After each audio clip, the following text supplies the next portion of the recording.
Welcome to the modern existence. Royameadow, Generation 4.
Local broadcast of Royameadow is made possible by our members, in partnership with Wegmans, the home essentials market store, with north of a century of experience in helping local customers get their best. With Sovereign, providers of financial services with over 200 locations throughout Massachusetts. And the Hitchcock Chair Company, providing New England with signature eagles and other fine furniture for over 200 years.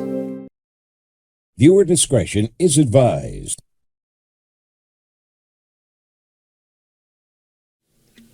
Welcome to the first major commentary for Royameadow Generation 4 programming. It's good to be back, and I can happily tell you the future is certain. I am freelance entertainer Roya Rockwood. Welcome to F-Zero, or more importantly, F-Zero Eternal Boost. This version of the game is specifically modified so that you could run the game constantly with boost mode enabled for all 4 major vehicles. You might notice, however, that the Blue Falcon's looking a little different. That is because this is not, in any way, shape, or form, the Blue Falcon. This is the Blue Thunder. It is one of 4 vehicles, well, I consider them the advanced vehicles, from the Satellaview exclusive BS F-Zero Grand Prix from 1996. It would also see a sequel later in 1997, and it would be considered a new generation of sorts while still staying on the Super Famicom. Interestingly, apparently, a vehicle can explode and die in the practice round. Yes, if you're running in demo mode, it's technically the practice mode. But I will tell you right now, the core reason for playing this title is not more so the fact that it's a launch title for the Super Famicom. It's more so a way to help present to viewers, especially those who are new to my material on Patreon, to understand exactly what I can deliver from a quality standpoint. There are so many things that were delivered to F-Zero thanks to the effects of BizHawk, bsnes-hd, and even the faults of OBS Studio when running an all-AMD system. Yes, I am running on the new workstation, based on the eMachine GT1331G-07W. Specs will be on screen right now. So we are delivering 7-hand technology powered by AMD. And it's a good way for me to deliver exactly what this system can do. It allows me to show what the system can do while upping the quality of all the footage you are seeing in action right as we speak. So you're seeing AI enhancement. You're seeing certain tunings that you wouldn't normally see. And it just feels that much more consistent. Sure, some things will look a little odd. There will be some odd artifacts on screen. And yes, the video frame rate will not be as superb. That is an issue with OBS. But it is significantly better than I once anticipated, and I can say I am happy with the end result. And we just got smacked by a turbo snail! And I ended up in 4th place, apparently. But that's the good thing about BizHawk. Welcome to the sands of time. That's right, I can turn back the clock whenever I please during a real-time play, so that I can make sure I am always in 1st place as much as possible. Though I can guarantee you on the master difficulty, you won't always see me in 1st place. That's a guarantee. And quite frankly, I don't have to be. With F-Zero, the original 1990 F-Zero, as well as the BS Grand Prix series, duology, better way to put it, involves the typical rank-out system, which I'm actually quite surprised is not as commonly used in modern racing titles, or more importantly, modern era, like, live-action races. To mine, I actually don't know if NASCAR uses this. I don't know if official Formula 1 racing also does this. But hey, I guess in the year of 2560, the F-Zero tournament had to do this in order to make it feel a little different from what everybody else was delivering at the time. But basically, what the rank-out system delivers is you have to be at a specific rank threshold for every single lap that you do. So in F-Zero, lap 1 is 15, lap 2 is 10, 3 is 7, 4 is 5, and for the final lap, you have to be in the top 3, which is very easy to get knocked out of in master difficulty. Now, that's another reason why Eternal Boost comes into play. I think I mentioned it earlier. Short-term memory is significantly worse than how it was a few years ago. Trust me, bear with me, it's not going to be easy. But on the master difficulty, you have to consistently hold a speed of 478 kilometers an hour, which more often than not is only capable of being held by 2 vehicles. The Fire Stingray in the original F-Zero, and the Luna Bomber in BS F-Zero Grand Prix 1 and 2.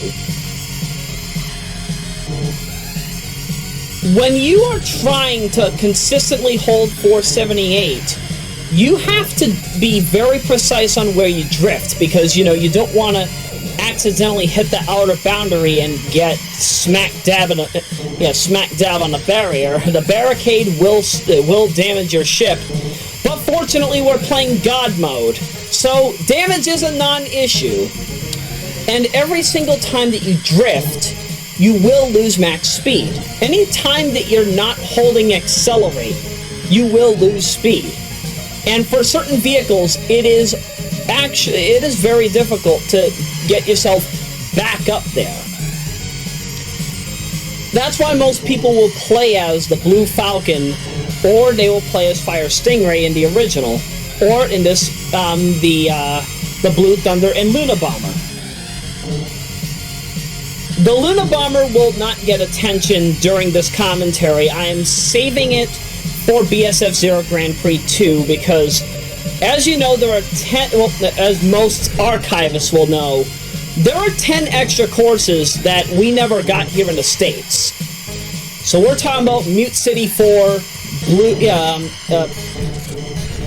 Blue Sea 2, Deep Blue 2, what else? Silence 2, Sandstorm 1 and 2, and then Forest 1 to 3 and Metal Fort 1 and 2. Forest and Metal Fort being exclusive to Grand Prix 2, and sadly only available on the SoundLink ROMs that for some reason or another are still unavailable to the general populace, but I don't believe that we'll see them away for much longer, especially with modders delivering to us F-Zero Final. And F-Zero Final is actually a really nice way for those who want to play the original F-Zero but wanted to enjoy it probably with the BS cars. And I do believe that art modding is becoming gradually more capable. I'm not exactly sure on the front of music modding. I know that there is a certain type of chip that the Super Famicom uses that allows for you to play PCM quality tracks. Kind of similar to the Sega CD's Mode 1 feature that you can use on literally any Mega Drive game if it is coded that way. So I actually need to look up that because I don't know what the name of it is. Yep, it wouldn't be a Roya Rockwood commentary, or more importantly, a Royameadow commentary, without me having to look up everything online. Okay. Ah, yes, that's right. MSU1. That is what it is. So the MSU1, if that chip is enabled at any given point, you can basically run PCM quality tracks.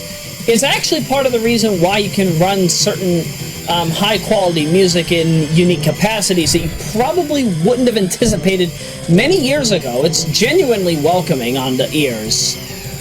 And it helps give these titles new life that probably didn't expect that they would. It's actually one of the reasons why I'm happy that I grew up, grew up in my early adult years playing, well, actually, no, I was still 17 when I played, Sonic Winter Adventures in 2013, right? Because, because Sonic Hacking Contest 11 took place around this time of year. Wow, it's, 8 years. 8 years, but yeah, it's still welcoming. It's still welcoming that ROM hack is still standing the test of time, and I appreciate that the MSU1 is also getting more love on the Super Famicom front for titles such as F-Zero, which, honestly, it kind of doesn't need it because of how good the music is already, but it's good in theory for those who probably want to play with, with CD quality music like how Saint Giga did back in the day. And, I feel horrible about the way that Saint Giga ended. Like, so many things went wrong with Saint Giga after Satellaview ended, I think in 2001. But honestly, if they had been around today, I guarantee you, Saint Giga would be probably one of the greatest live streaming groups of all time because of what they delivered in the era of the Super Famicom. Honestly, if Twitch were around when Saint Giga was around, I do believe that they would have probably thrived significantly more than they have already. And I'm not saying that loosely. There are many good gaming groups out there that do broadcasting, but I don't know how many of them have been around since the 90s. That's the one thing to keep in mind here. Doing this kind of entertainment in the 90s was expensive. And in Japan it was probably more cost effective to do this kind of material. This kind of programming, I could easily imagine hundreds of thousands of people tuning in daily, daily, weekly, you name it, just to watch people talking over this back then. Sure, 1996 to 2001, it's very believable that there were regions that applauded this kind of work. If we had something like this in North America, if the Sega Channel actually had Satellaview style games where you could do like daily challenges, or if you could have, or like you could submit a speed run or something, and then you actually get to interact in the broadcast. You get to be a guest on the show. That's something that would have gotten high approval. It would have made significant amounts of money in the US. So I want to understand, why were we north of 2 decades late to the show on this? Why did we have to wait for a platform such as Twitch to be incepted? I don't understand that, and it doesn't make sense to me. But But quite frankly, better late than never, right? That's fine, it's fine. It's totally fine. Now, as I mentioned before, you are probably seeing some pixelation in the form of the Mode 7 graphics.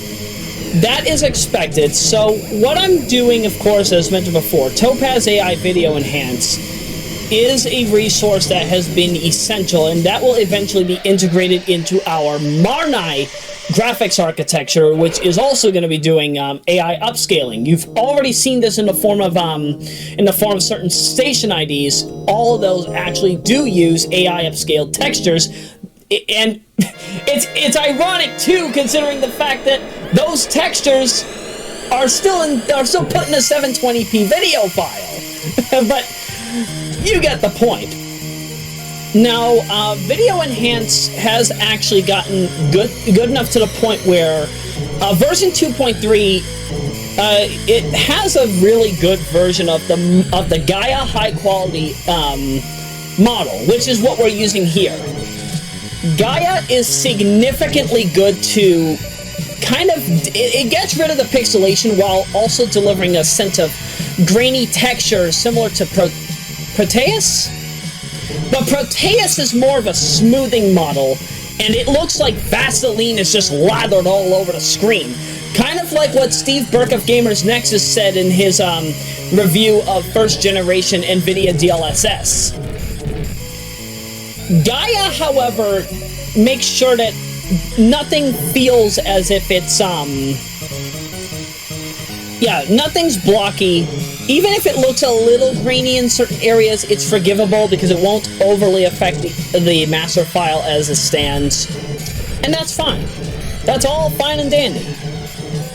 Just so long as everything is looking as intended, without blockiness like you see in the upper half of the screen, or anything else for that matter, I'm totally okay with.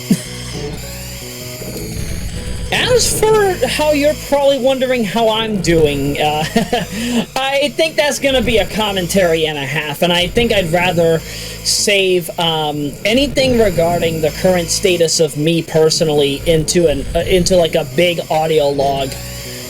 In fact, I actually still have yet to deliver Roya Talk Episode 8. So yeah, I think that's what we'll probably do for the 2021 year in review. Yeah, assuming that I get to do a 2021 year in review, because I don't actually know if I'll have enough material, because I'm just getting back up on into the swing of things. You can tell I'm a little rusty, but I'm still kicking anus just like I did back in the day. Probably even more so now. My production quality is up, my sense of character is significantly more matured, and I could say that I could probably do this forever. I don't feel at a loss anymore. I feel that there is absolutely nothing to lose, that there is everything to gain. And what I just gained there is a victory. Yes, the Night League is over. The Blue Thunder has proven its worth. First place for everything. Well, except for that one lap that I think I got second place in. But who cares? Who cares? It's all good over here at home base 7 and Lynn. It's good to be back. It genuinely is. I don't know why I held off this long, but quite frankly, this return was eventual. You knew it was coming. I am honestly enthusiastic about where things will go. There is just so much that we can deliver now. And you can be guaranteed I won't just be delivering, these kind of commentaries. I'll also be working on everyone else's. I'll be working on so many other people's programming that, yeah, I will have a very extensive catalog to work with. All of you will be satisfied with the results. You've seen what my production quality can become. At least on the video and animation side of things. And I do believe that will feel... It'll feel right. It'll feel proper. Nothing will feel out of place in this new era of programming.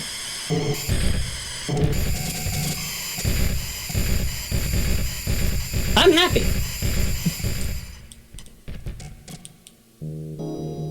I didn't think I'd smile like this. But yeah, I mean, I am genuinely content.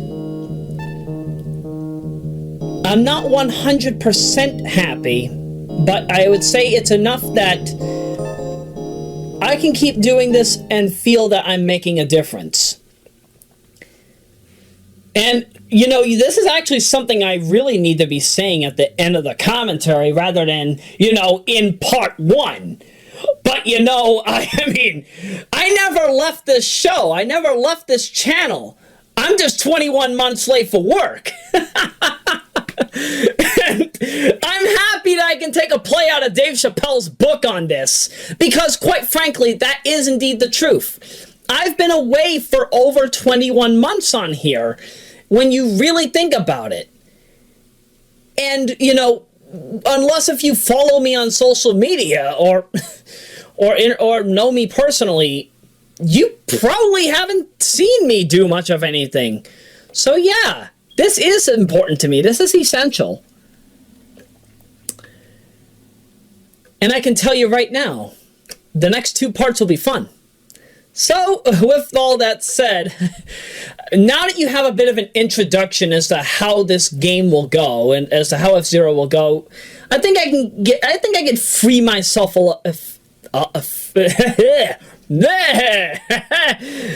getting tongue-tied is... it never gets old. Old habits die hard. Either way, you got a proper understanding of how this program will go. I say let's continue. Next up is part 2. We'll see you then, and,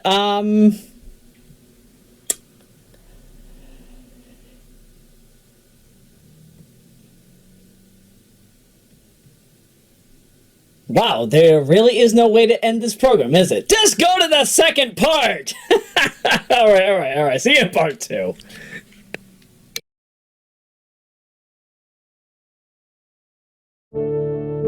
Local broadcast of Royameadow is made possible by our members, in partnership with Wegmans, the home essentials market store, with north of a century of experience in helping local customers get their best. With Sovereign, providers of financial services with over 200 locations throughout Massachusetts. And the Hitchcock Chair Company, providing New England with signature eagles and other fine furniture for over 200 years.